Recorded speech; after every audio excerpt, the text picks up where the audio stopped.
Today I'm joined by an incredibly strong woman, Anna Lowvey. Anna's life changed overnight when she woke up one morning with a strange tingling sensation in her arm. What followed was the devastating discovery of a large brain tumor. At the time, Anna was just 30 years old, a mum to a toddler and pregnant with her second child.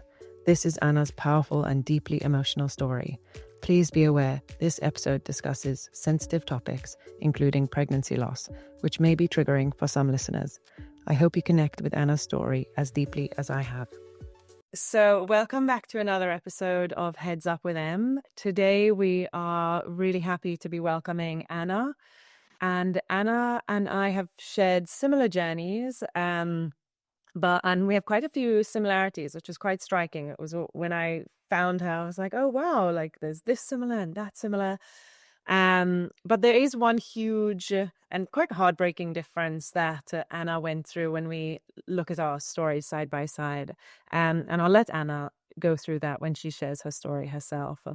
And yeah, I felt so connected to her story, and it's hard to not to compare and wonder, what if? And I think a lot of people feel that in their own journeys as you connect with other people who have gone through brain cancer.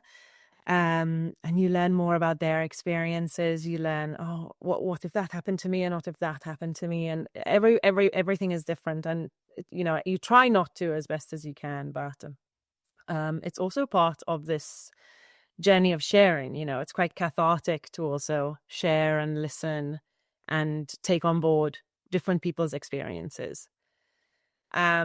So Anna, welcome. I hope you enjoy joining us. Thanks for having me on the episode. I'm really excited to share my story, and I think it's even good for myself to have it recorded just so I remember in future, because as years go on, obviously it does fade a little bit.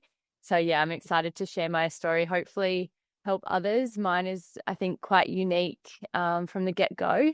One thing when I reached out to you, obviously the age thing was very similar, and it was so nice to find someone that was the same age as me, had young children. I think that was a big thing at the start. I didn't really know much about brain cancer at the start, and when it was really fresh, it was hard to reach out to people. And I know, I saw your story online, and I was like, oh, there's someone that's the same age as me. She has a young family, and I'm really glad we've connected. So yeah, I was really hung up on the age thing as well. I think there's this big landmark age of turning 30 as well. It's like, oh my God, in my 30s, and you kind of hype yourself up. Oh, I'm going to turn 30, and you try not to get down about it. People are like, oh my gosh, I'm really getting old. Yeah. And I certainly was like, no, this is going to be a fresh new chapter. Yeah. And I think there's a big hype around turning 30. Like, you want to celebrate. It's a big age. The year of turning 30 stands out. And for us, obviously, we turned 30 right on the dot, and then we had this huge health scare that definitely wasn't in the plan. Exactly.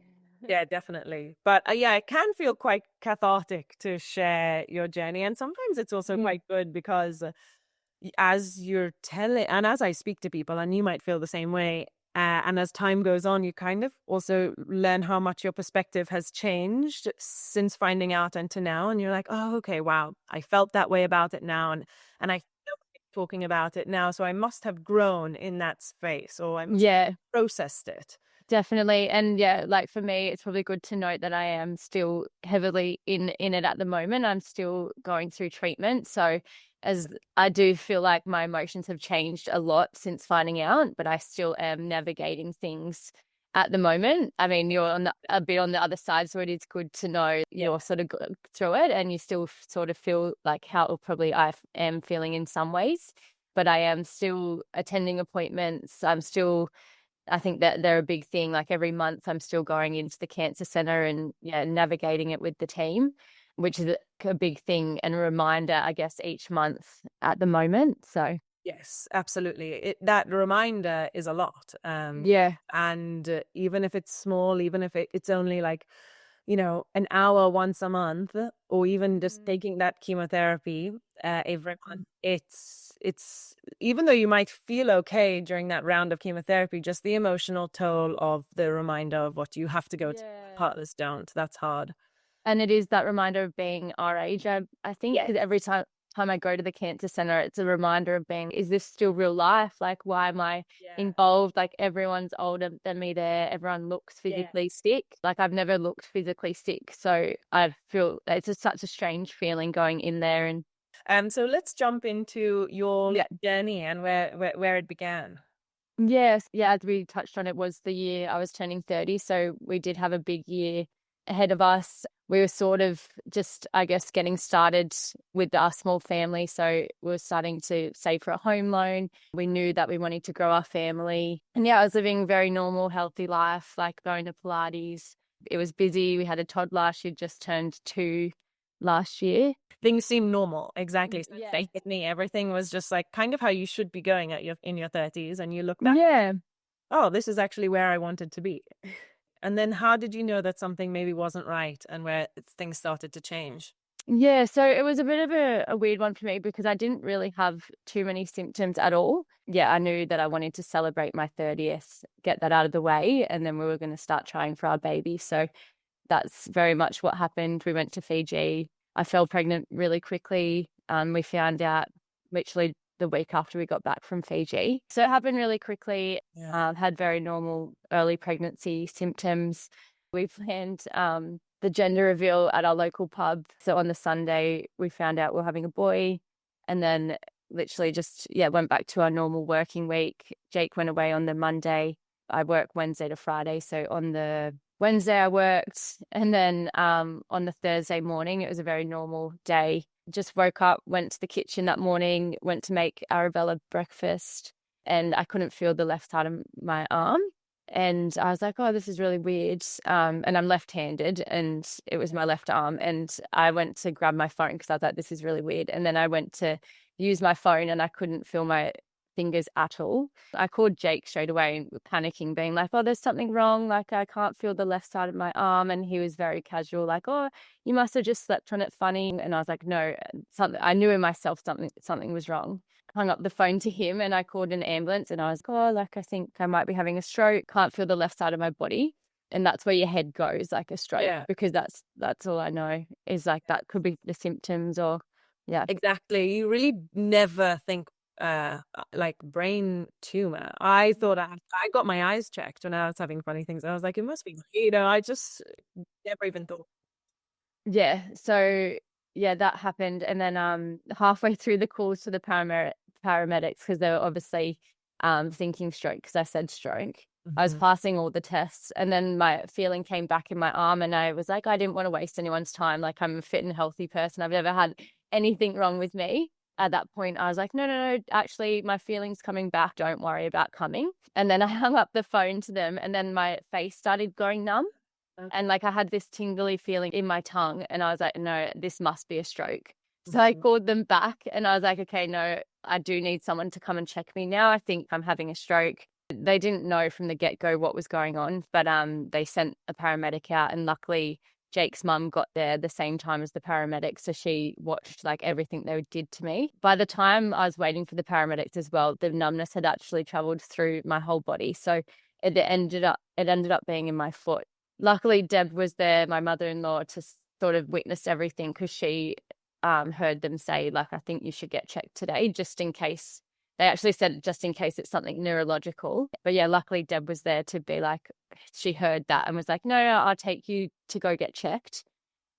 Went to Gosford Hospital to get a checkup. Basically explained what happened that morning. The paramedics sort of just told me to get checked. So there I was getting checked. I didn't know what was going to happen. And I spoke to probably 4 different doctors that morning, and they were all doing like the stroke test. I had 4 different doctors assess me, and it was sort of getting to a point where they didn't really know what had happened, because they were like, it couldn't have been a stroke because you're absolutely fine. And I know, like, my sister in the past has got migraine. I've never had a migraine, but my sister had migraines and experienced numbness in a migraine. So I actually mentioned that to them. Something in my memory was like, oh, it could have been this, but I didn't have a headache and I didn't have any pain as if it was a migraine. And one of the doctors actually like grabbed that as like maybe a reason to what happened. So he was like, oh yeah, well, we might just put it down as a migraine. Maybe you had a migraine with no headache and you just experienced the numbness with that. And then just luckily, like there was this head doctor there and he goes, no, let's just do an MRI just to cover all bases. And yeah, that doctor luckily like completely saved my life, because if he wasn't there that day, I would have left and they would have wrote migraine on the reasoning to why it all happened. This is my first ever MRI at Gosford Hospital. And then, yeah, went in happy days. Like I was looking at their faces, like I'm actually quite claustrophobic. Yeah. So I was petrified to get one, but I just sucked it up that day and just got one. And it's how good is it how you can see their faces? Yes. Did you suss anything out from there? Because I like got a slight inkling. No, I was like, I didn't get any inkling, but these guys were so good at covering up what they saw, because like later on, obviously I found out you don't have to be like in the medical world to know that there was something wrong with my brain. Yeah. So those guys would have seen straight away, but I didn't get any inkling at all. And they even coming out, they're like, oh, go and put your clothes back on and everything. And they obviously were acting so normal, but they've just noticed that they've got this like huge thing on my brain.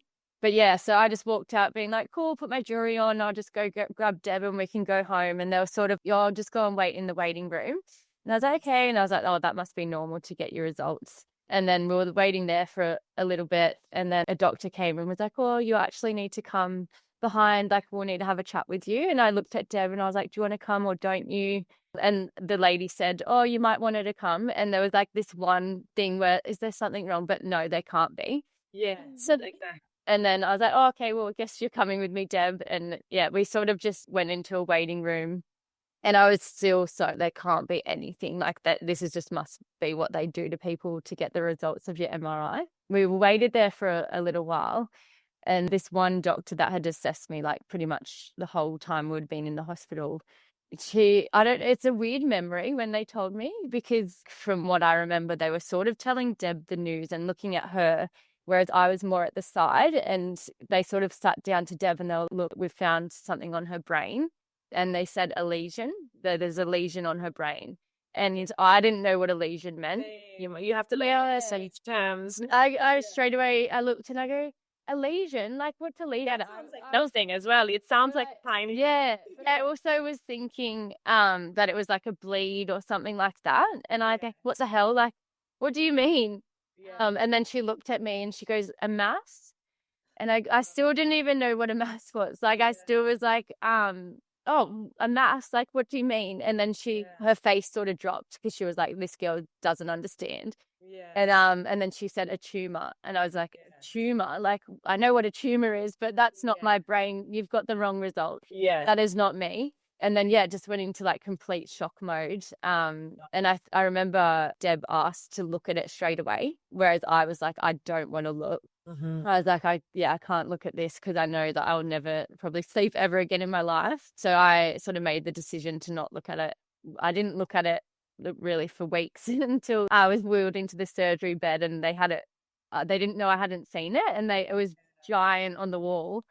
But it's a very hard image. Yeah, exactly. Yeah, so I'm glad I didn't see it, but Deb saw it, so she immediately knew how serious it was. And so she was like, look, you have to tell your family. And I was just like, who am I going to call? Like, what do you mean this isn't happening? Obviously messaged my sister. She knew I was getting the MRI. So I just said to her, I called her first, and I said, it's really bad news. Like, you have to come here immediately. I didn't want to tell her over the phone because I knew she had to drive.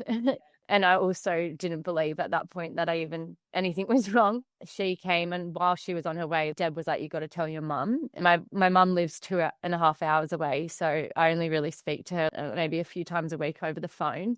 And I remember having to tell her, and like, she doesn't even remember the phone call, but she just being like, what do you mean? Like, put me on to the doctor. Like, that can't be true. And I was, no, they're busy at the moment, but like, they've just told me this, and Deb's seen the scan, and I think I might have put Deb on the phone or something, and she was just sort of like, yep, like they've found like a lesion, blah, blah, blah.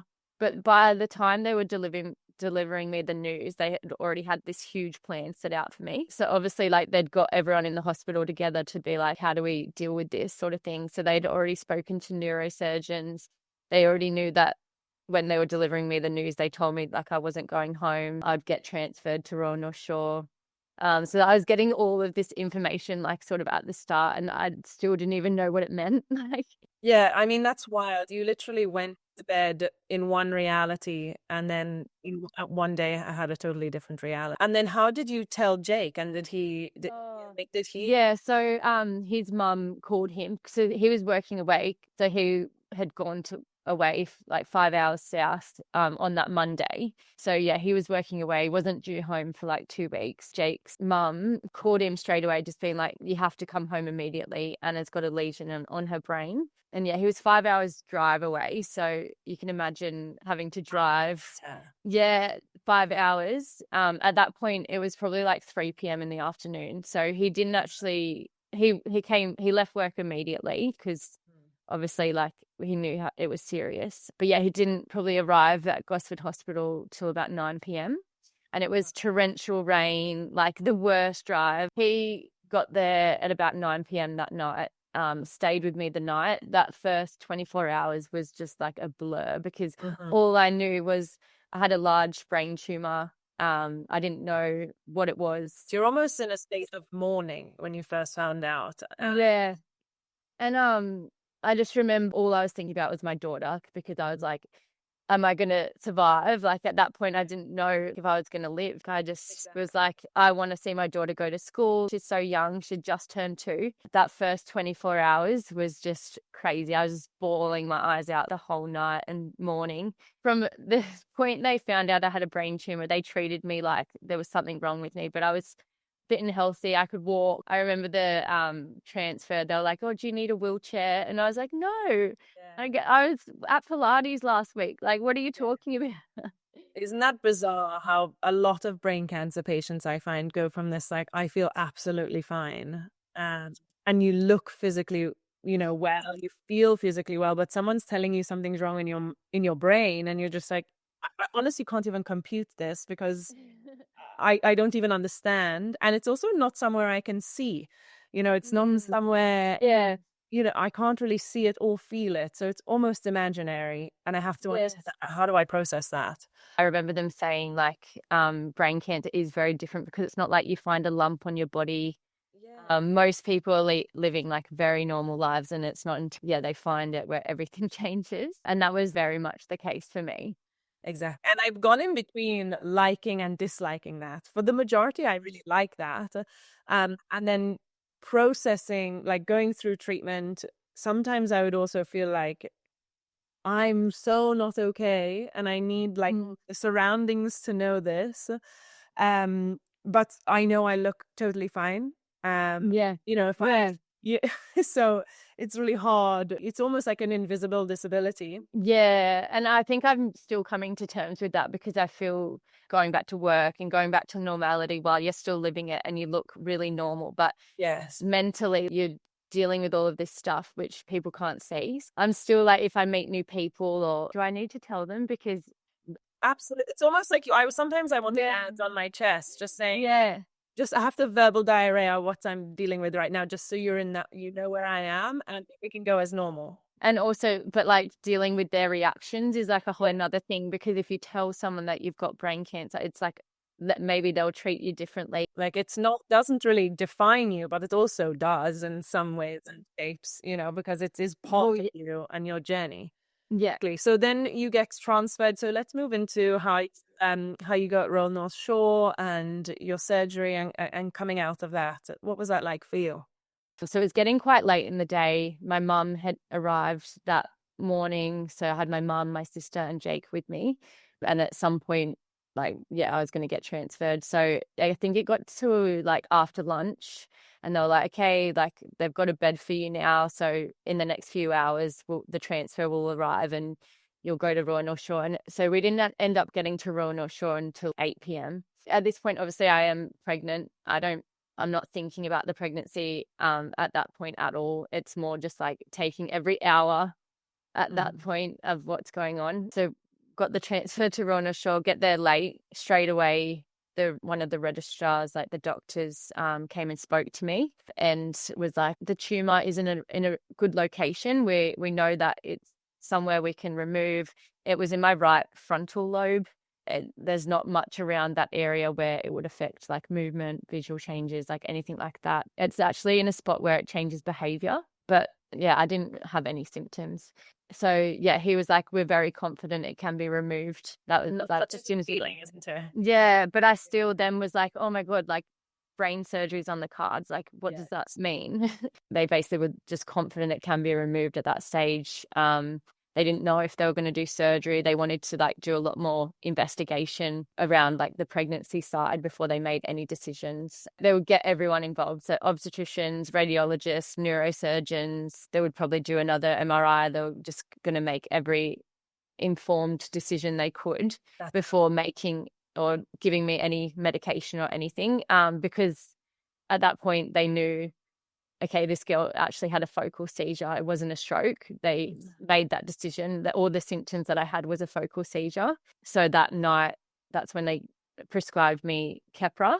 And then we stayed overnight that night. And then we were there, I reckon it was like maybe 5 days. And each day we were getting little bits of information. We didn't know about surgery, all these things. And then obstetricians have confirmed that it's going to be safe for your baby to have the dye. And so that's the first thing we're going to do. So yeah, I went in for another MRI with the dye. Yeah, got the results back from that. And there was like a tiny bit of the tumor that lit up. And that means that there could be something aggressive in it. And then it was like everything changed, that all the neurosurgeons were like, no, we can't wait till after your pregnancy, because that was maybe going to be an option. But I was still really early in my pregnancy. So, I mean, I would have had to wait 6 months to then have more testing and stuff. So I went into surgery with the baby. The obstetricians were very much like, the baby will go to sleep when you go to sleep, but it will wake up and we can monitor the baby as soon as you're awake. And yeah, because it was sort of, if it was a low grade, then I wouldn't need chemo, and radiation would have been safe with a pregnancy. So we were just going to keep like holding on to the baby until we knew further things. And that's what like everyone agreed to do. They were like, we don't want Anna to make any big decisions until we know the final diagnosis of what it is. And the only way to know what it is to get it out. So yeah, we went into surgery. I remember that morning they were just like, yeah, we'll come and get you at 11 a.m. and we'll get you wheeled into surgery. And that morning I was just doing crosswords, Sudoku, like no one talked to me. Like, this is the biggest day of my life. Like, isn't it? I like, it was almost the worst way to prepare for the biggest day of your life. Yeah. And I was just comparing it to, like, you know, the biggest day is usually good things, your wedding, childbirth, and you're like, this is the biggest day of my life in such a different way.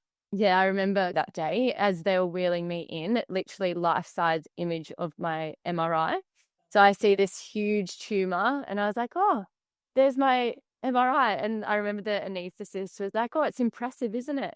Yep. And I was like, this is the first time I'm seeing it. And then, and then they're such a good team. Like the medical team at Royal North Shore, as soon as I arrived, I knew I was in good hands. So Anna and I did have our surgeries in the same hospital. So it is nice to reflect back on that. I agree. Yeah. I had such a good experience for such a difficult moment in my life. Yeah, that's amazing. So yeah, and then I had the surgery. I underestimated the recovery. I don't know about you. They didn't tell me about it, the recovery. So I didn't, like, I've never had a surgery before. So I was out of it for a few days. But then when I started to realize, like, I couldn't stand, I was in a wheelchair for 3 days. Like every time I stood up, like I just got this extreme pain. Like I was on endones for a long time. Yeah. And I remember because were you in the ICU for 2 days as well? Yeah. Yeah, like I don't remember that part. No. I just remember being in the normal ward. So the 48 hours where I just cannot recall, just like snippets. Yeah, snippets. It's really weird. And there's actually a photo of me that everyone took of me in ICU, and I've got no recollection of it. Yeah, I really wish I had more photos of me and for my sake, not to share, but just to look back on, because I have barely nothing. Yeah, I remember one of the doctors sort of saying, like, until you know that you want to leave, like, we'll keep you here until you get the feeling where you're ready to leave. And yeah, I remember each day I was slightly getting better, but obviously you couldn't leave until you got the pathology results as well. And they sort of said like 7 days usually. And then, yeah, mine was literally on the seventh day. I was feeling a lot better. I was, yeah, ready to go home. Hadn't seen my daughter. But yeah, so it got to like everyone was waiting for these pathology results. So after surgery, like the head neurosurgeons, like straight away were like, it went really well. We think we got most of the tumor, like definitely 95%. There was maybe a little bit that they couldn't get because it was so far into my brain, because mine was actually going into, it was like where the brain stem is right in the middle. Yeah. Mine was actually pushing onto that. So they knew, yeah, that like they're so careful with obviously anything with the brain. But so they got, yeah, they were confident that they got 95% of it. After my first MRI, after surgery, they were all really happy. They got more than what they thought. So yeah, surgery went really well. And then, yeah, it was just waiting for these results basically. And before surgery, like everyone was hopeful. It was a low grade. It didn't look aggressive. So we're all like thinking it can't be anything too bad. It's got to be a low grade. At this point, no one had mentioned the word cancer. So at this point, I'm just thinking I'm just going to have some treatment and I will be fine. When it's kind of crazy how like oblivious you are to that aspect, because as you know, low grade means cancer. I know. I don't know. And no one had ever told me that. Yeah. So, Kate, who is one of my neurosurgeons on the team, like she's the best ever. She promised me, she was like, as soon as I get these results, like no matter what time it is, I'll be in your room and I'll deliver you the news. And yeah, so it's the seventh day. So we knew like they were coming. Kate walked past and she goes, I've got the results. And Jake was in the toilet. And he was like, and I was like, this is the worst timing ever. And then she went off and she didn't come back for like 20 minutes. Oh no. And I was squeezing like Jake and I was like, I just had a feeling it was going to be bad news. And then anyway, she came back and she sort of started on a positive and she was like, like we got heaps of it out. You're recovering really well. And she just said the results, it's a really long list. They're not like fully across it. I think going around it a little bit. Yes. And then she was, look, they've graded it a 3, but it's provisional 3. So she was like, that could be a good thing. Like, you don't know. Yeah. And then I was like, so what grade is it? And she was like a 3. And I just remember us both going, oh, like this is really bad.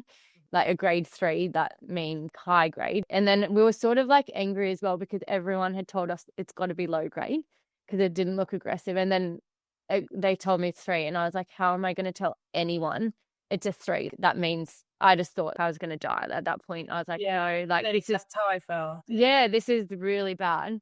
It's like you get blindsided when you find out about the tumor, and then you have to work yourself up to feeling a bit more confident, and then you get blindsided again by the results, and you're like, yeah, it's just so much heavier. Yeah, I've been working so hard to just like stay positive.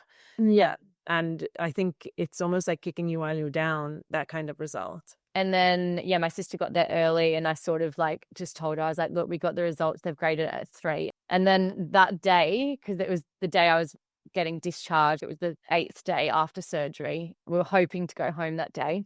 At this point, I was a lot better. I could walk around. But yeah, they obviously graded it a 3. So that was the day I found out it was cancer. I don't know if this was the same for you, but I feel like everyone who gets diagnosed at Royal North Shore, like obviously the brain cancer group are heavily involved from that point. So yeah, that was the first day I met the brain cancer group. One of the ladies, because living on the Central Coast, I don't have too much to do with the Sydney team. There was just that day that I met the Sydney team. It sort of just went into panic mode. They hand you that survivorship book and that I read the brain cancer group and I'm, what does this mean? Like I have brain cancer. Like, what do you mean? One of the ladies that came in and spoke to us from the brain cancer group, like they knew straight away what the plan would be. She did say my results had some really good signs. There's a percentage on tumors of like, and the percentage is how quickly they grow.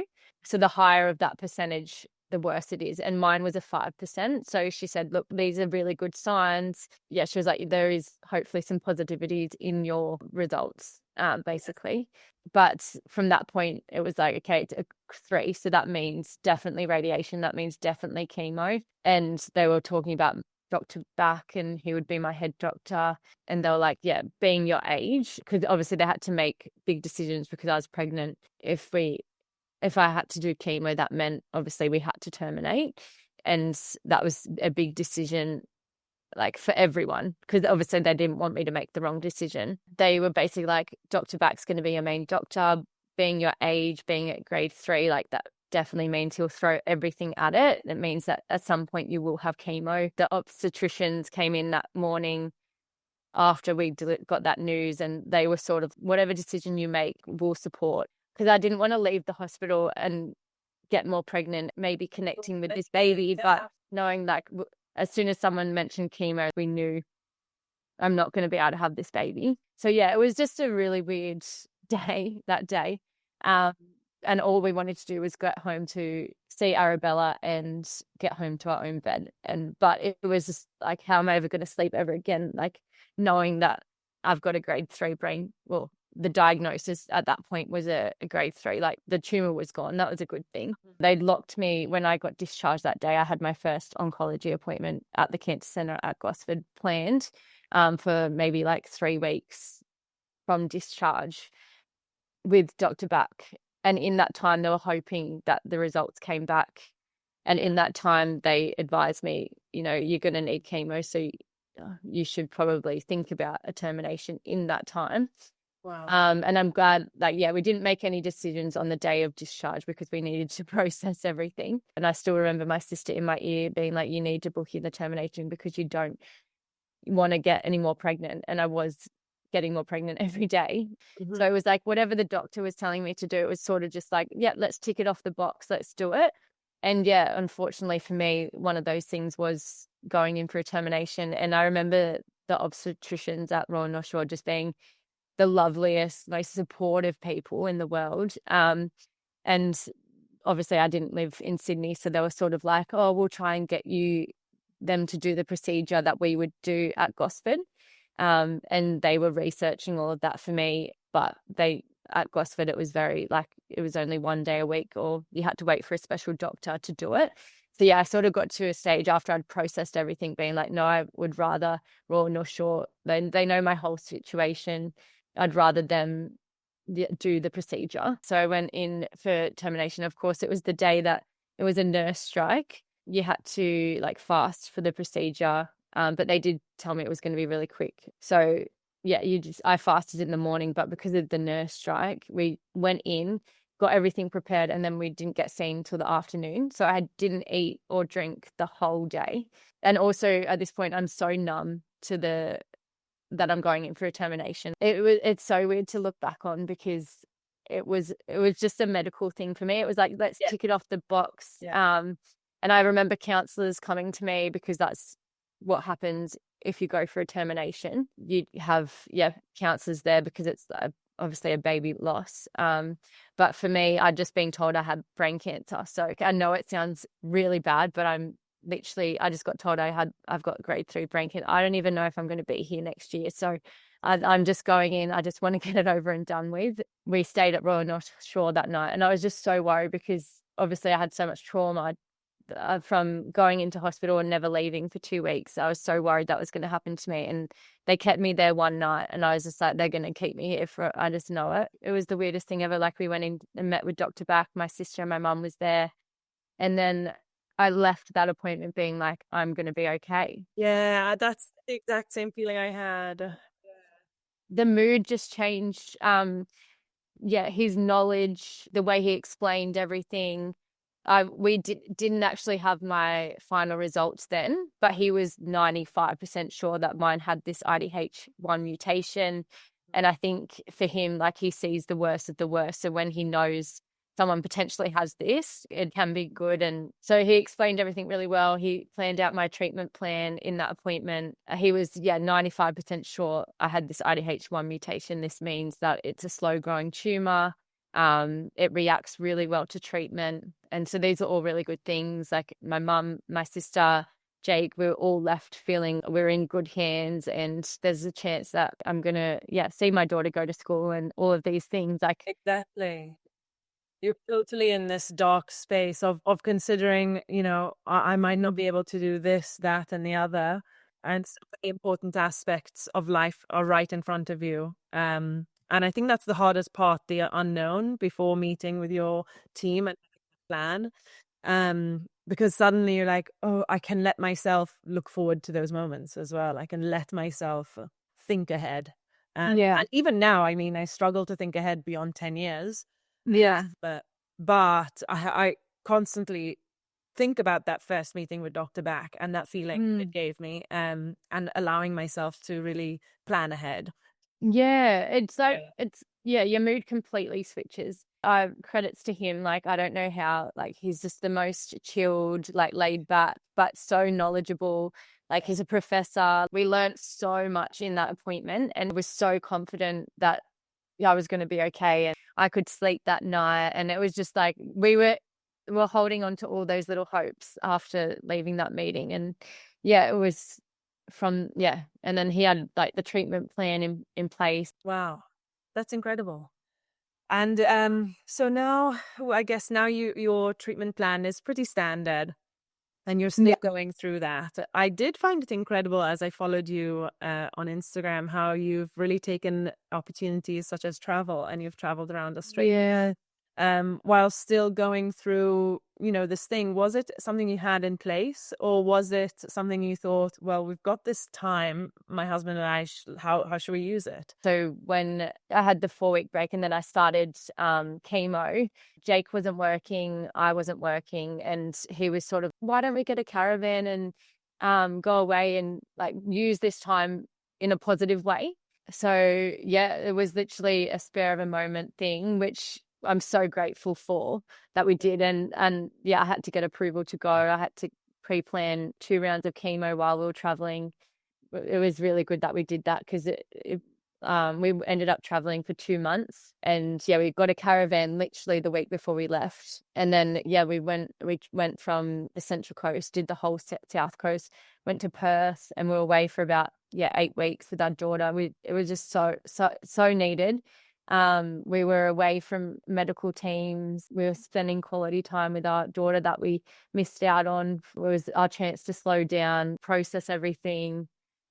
Just be with the people that we wanted to be with. So I think that was a big thing. We just didn't let it override our whole life. And I'm still living it now, but I'm still living a normal life, as normal as possible. I think it also gives you a sense of independence. We did the same thing, just took little breaks here and there, because I felt like I was, a baby, and I had to be monitored and supervised, and I needed to feel like an adult again. I needed to feel like I could do things on my own and take risks and go on adventures, and with the support of my husband, who's also called Jake. I know. Yeah.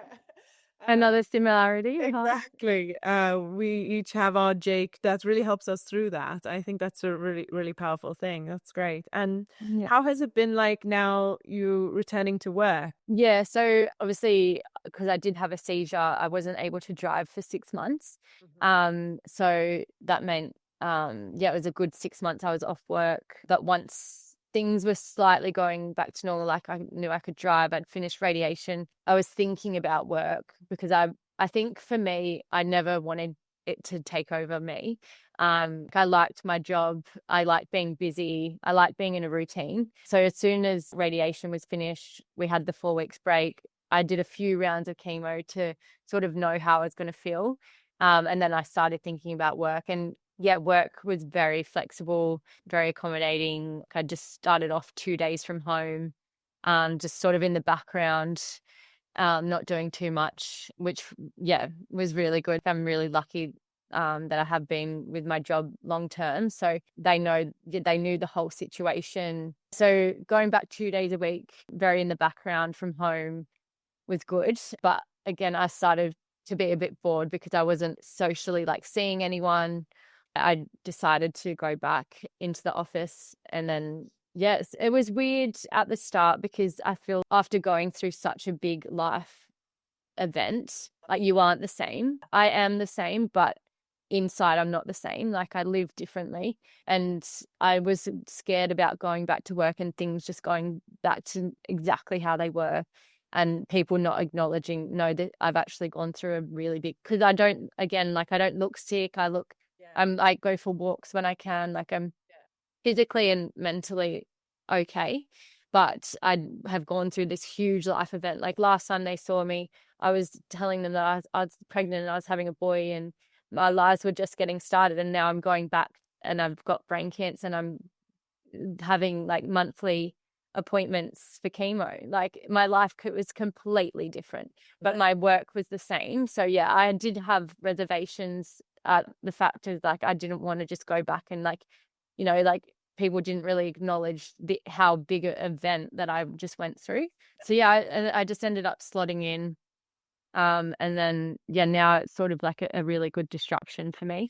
Yeah, it gets easier, right? I felt so uncomfortable about going back to work, and I really had to push myself, and I didn't know how it was gonna go. And after many falls, I kind of found my footing.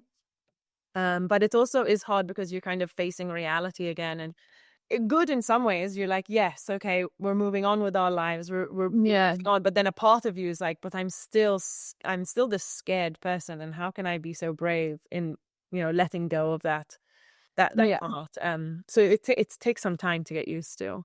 Um, and now I wanted to talk about your future and what you have planned. I think you have a lot of exciting plans coming up, but so that's quite exciting. I feel like now we're just starting to sort of get our lives back to where they were pre-diagnosis, which is, yeah, really exciting. We applied for a home loan. We literally just bought a house like a few weeks ago. Oh my gosh, Yeah, which is exciting. We've planning our wedding yeah. for next year, which is really exciting. I think the more that I've learned about our diagnosis, the more that I'm like, I don't want to live my life as if I'm going to die. Like, and some people, and there is like a lot of negativity about brain cancer. But I'm sort of, now that everything that I've sort of used to and researched and stuff, like I just want to be like, I don't want to have any regret. That's so exciting. That's like some of the things I was asking Dr. Beck in my, first initial appointment. So it's just like, can I buy a house? It's safe for me to make these huge financial decisions. Every time I meet someone who is going through brain cancer or any kind of cancer, I often want to know, like, ask leading questions, like, what are you doing with your life and where are you going? Because it helps me. It helps me Yeah. feel like, oh, I can dip my toe into that, and I can do that too. So I always think that's really positive. So I also wanted to talk a little bit about family planning, if you wanted to Yeah. talk about that. Uh, Yeah. and one thing I hugely regretted when I first was diagnosed was I was told that I had the option for IVF. And because I had just had a baby, I just thought, no, I should feel so grateful for having two. Mm. Like, don't put yourself through something else, like another Yeah. pregnancy. Be grateful with what you've got and Yeah. go for it. And so I didn't say yes. And then a few months into chemo, I just thought, wow, at 30 years old, I just told myself, you're infertile, you don't need another baby. And I didn't know whether I wanted another baby or not, but it just felt a bit like I told myself no because I had cancer. And then something I really don't want to do is just say like, no, that's not for you because you have cancer. Yeah. Yeah. And you, that would have been a big decision for you as well. Just finding out, obviously you've got brain cancer, and then they're asking you to do IVF. You've just had a baby, so it's just in those first few moments, it's like you need just someone to tell you what to do and like push you to do things, because it's so hard to make decisions like on those first few weeks and things. So yeah. But I'm really excited to hear that you have gone through that process of IVF. So, yeah, when I had a break, you probably had the same thing because of our diagnosis, the IDH1 mutation. We have a break between radiation and chemo. So in those 4 weeks, like I hadn't even thought about IVF at this stage. Like we'd just had a termination. We knew we wanted more kids in the future, 100%. There was no doubt about that. So yeah, I remember my first meeting with my chemo doctor. like made a few comments. He's like, "Oh, I hate seeing young people in here." And then he was sort of like, "Look, you've got the time to do IVF, just do it." And I remember the tone of his voice and me just thinking, okay, it's something that I need to do. I don't know if I'm going to use it in future. I don't know if I'm going to be here in the future, but the tone of his voice was like, it's something that I probably should do. So yeah, we were very lucky that everything worked out. I got my period. It was the most emotionally crazy time. We did the process. I have no fertility issues. So everything sort of went to plan, and the IVF specialist knew that there was a high chance it was going to work, but being IVF, there's still chances that it's not going to work. And it was just someone that had fallen pregnant so easily, and then going through the IVF process, it was like, to learn all about that was eye-opening, it really. Yeah, it's really hopeful for a lot of our listeners. Because unfortunately, and I didn't know this when I was diagnosed, but brain cancer does affect a lot of young people. Yeah. And to hear people making these kinds of decisions, I just think it provides so much hope that, you can do this, and you can, make future plans. And another thing I think is that this kind of diagnosis brings you back to reality on what's most important, right? And to me and a lot of people, that's family. How joyous is it to think about creating more family? Yeah. I think that's a really beautiful thing, and you become so appreciative of the people around you. So I think it's really beautiful that people are considering that, and you're considering that, because I have considered having another baby. And one of my biggest fears is that if I were to get pregnant, would people I know think, oh, that's so selfish of her to have a baby when she has this diagnosis. That's so selfish that she's, doing that. And it's so not, obviously. And I know that's totally incorrect, but that's one of my fears. But really, you're just a person with an illness, and who knows what that illness is going to do. We don't know the answers. So why don't I live my life the way I want to live it? Anyway, Anna, it was lovely to chat with you. It was really, I think, a really hopeful message for people going through this experience, and just understanding what the full process is like, and how experiences differ from patient to patient. Any other things you'd like to talk about, or any messages before we go? No, I think that's everything from me. It's just good for people to know that, every single person is different. I've always just held on to those positive stories. And like, one thing for me, I could never go into those support groups. I don't know if that was similar to you, but my sister's like in every single support group, and she was like, you should go in them. And then I went in them for like a day or a week. I see one thing negative, and that's it. Like, I need to block out those things, because there's so many negative stories with brain cancer. So you just have to block it out. And everyone's different, and you just have to hold on to those little bits of hope. That's probably, I totally agree. And that's what I want this space to be about, is we recognize the hard times, we recognize what you've been through, but we also, I really want to talk about other things that come with this diagnosis, because my life isn't just devastating. It's not just those things. Whereas if you do hear and you are exposed to just negative things, then you will, I can get into that mindset where I can only focus on those parts. But I want this to be a space where we kind of can take a deep breath, talk about it, recognize it, but also, it's not the sole aspect of our day, and things do get better. And just your medical team is everything. Like, I just hold on to everything they say. If I need to know something, don't Google it, just ask your medical team. So I think that's everything. That's fantastic, Anna. Thank you so much for joining us. No, that's all good. Thank you, guys. Good day.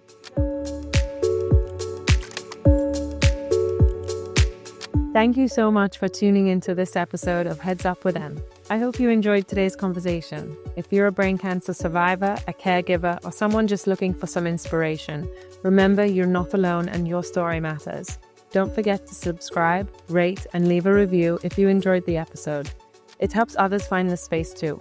If you want to connect, you can find me on Heads Up with Em Instagram and my Instagram account, Emily Francesca Kirk. I'm excited to share more with you next time.